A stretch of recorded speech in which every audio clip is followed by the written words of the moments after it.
നോക്കാം. കോൺഗ്രസിലെ കടുത്ത വിഭാഗീയതയ്ക്കിടെ വയനാട് DCC പ്രസിഡന്റ് ND അപ്പച്ചൻ രാജിവെച്ചു. രാജിക്കത്ത് നേതൃത്വത്തിന് കൈമാറി. ജില്ലയിലെ കോൺഗ്രസിലെ അടിക്കടി ഉണ്ടാകുന്ന വിവാദങ്ങൾക്കൊടുവിലാണ് ഈ രാജി. വിവരങ്ങളുമായി അർജുൻ PS ചേരുകയാണ്. അർജുൻ, കടുത്ത വിഭാഗീയത, വലിയ ഒച്ചപ്പാടുകൾ, ഒടുവിൽ രാജി, എങ്ങനെ വിലയിരുത്താം?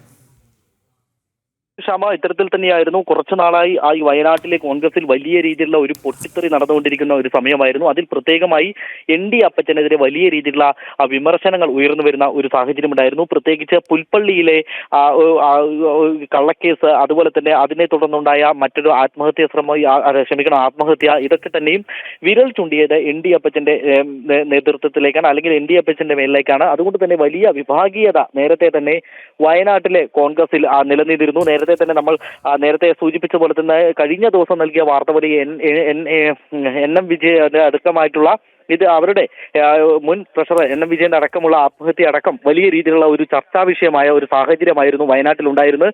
അതേ തുടർന്ന് നേരത്തെ തന്നെ ND അപ്പച്ചൻ ഇത്തരത്തിൽ രാജിവെക്കും എന്നുള്ള ഒരു അഭ്യൂഹം നേരത്തെ തന്നെ ഉയർന്നിരുന്നു. എന്തിനാൽ തന്നെയും അദ്ദേഹം പറഞ്ഞത് നേതൃത്വവുമായി സംസാരിക്കും, കൂടുതൽ കാര്യങ്ങൾ ഉണ്ടെങ്കിൽ സംസാരിക്കും എന്നുള്ളതായിരുന്നു ആ സാഹചര്യങ്ങളിൽ പറഞ്ഞത്. പിന്നീട് ഹൈക്കമാൻഡിനടക്കം ഇത്തരത്തിൽ ചെറിയ രീതിയിലുള്ള അതൃപ്തി ഇദ്ദേഹത്തോട് ഉണ്ടായിരുന്നു എന്നുള്ളതാണ് നമുക്ക് മനസ്സിലാക്കാൻ സാധിക്കുന്നത്. അതിൽ പ്രധാനമായിട്ടുള്ള ഒരു കാര്യം എന്ന് പറയുന്നത്, ഈ കഴിഞ്ഞ തവണ പ്രിയങ്ക ഗാന്ധി വയനാട്ടിലെത്തിയപ്പോൾ ആ സമയത്ത് ഒരു ഇംഗ്ലീഷ് പത്രത്തിന് ഇദ്ദേഹം അഭിമുഖം നൽകുന്നുണ്ടായിരുന്നു. ആ സമയത്ത് ഇദ്ദേഹത്തോട് ഇംഗ്ലീഷ് പത്രം ചോദിക്കുന്നുണ്ട് ഇനി പ്രിയങ്കയുടെ മറ്റു പരിപാടികൾ എന്തൊക്കെയാണ് എന്നുള്ളത് ചോദിക്കുന്നത്. പക്ഷേ അദ്ദേഹം പറഞ്ഞത് തനിക്കത് അറിയില്ല, അത് തീരുമാനിക്കുന്നത് ഹൈക്കമാൻഡിൽ നിന്നാണ്, മുകളിൽ നിന്നാണ് തീരുമാനിക്കുന്നത് എന്നുള്ളതാണ്, തനിക്ക് അതേപറ്റി അറിയില്ല എന്നുള്ളതാണ് DCC പ്രസിഡന്റായ ND അപ്പച്ചൻ പറഞ്ഞിട്ടുള്ളത്. ഇത് വലിയ രീതിയിൽ ചർച്ച ചെയ്യപ്പെട്ടിരുന്നു.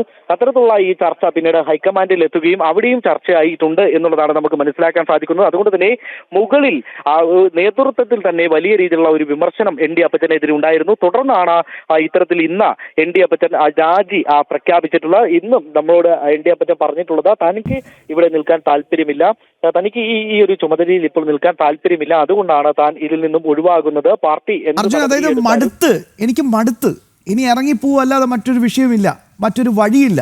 ആ തരത്തിലേക്ക് കോൺഗ്രസ് രാഷ്ട്രീയം കൊണ്ടുപോകുന്നു അല്ലെങ്കിൽ വരുന്നു എന്നുകൂടി നമുക്ക് വിലയിരുത്തേണ്ടി വരില്ലേ? ഇത്തരത്തിൽ തന്നെയാണ് ND അപ്പച്ചൻ പറയുന്നതും ഇത്തരത്തിൽ തന്നെയാണ്. അദ്ദേഹം പറഞ്ഞത് തനിക്ക് ഇവിടെ ഇനി തുടരാൻ താല്പര്യമില്ല, പാർട്ടി നടപടി എടുക്കുവാണെങ്കിൽ എടുത്തുകൊട്ടെ, തനിക്ക് സാധാ മെമ്പർഷിപ്പ് ഉണ്ട്, ആ മെമ്പർഷിപ്പ് ഉപയോഗിച്ചുകൊണ്ട് സാധാ കോൺഗ്രസുകാരനായി തന്നെ താൻ നിന്നോളാം എന്നുള്ള ഒരു കാര്യമാണ് ഇന്ന് ND അപ്പച്ചൻ പറഞ്ഞിട്ടുള്ളത്. നമ്മൾ വരുമ്പോൾ തന്നെ വലിയ വിവശനായി വലിയ സങ്കടത്തോടെ ഇരിക്കുന്ന ND അപ്പച്ചനെയാണ് നമുക്ക് ഈ DCC ഓഫീസിൽ നിന്ന് തന്നെ നമുക്ക് കാണുവാൻ സാധിച്ചത്. അത്തരത്തിൽ വലിയ രീതിയിലുള്ള ഒരു വിഷമം അദ്ദേഹത്തിനുണ്ട്. എങ്കിൽ തന്നെയും നമ്മൾ നേരത്തെ സൂചിപ്പിച്ചതുപോലെ തന്നെ ഈ അടിക്കടി ഉണ്ടാകുന്ന ആത്മഹത്യയൊക്കെ വലിയ രീതിയിലുള്ള ഒരു പ്രതിസന്ധി ഈ വയനാട് ജില്ലയിലെ കോൺഗ്രസ് പാർട്ടി സൃഷ്ടിച്ചിരുന്നു.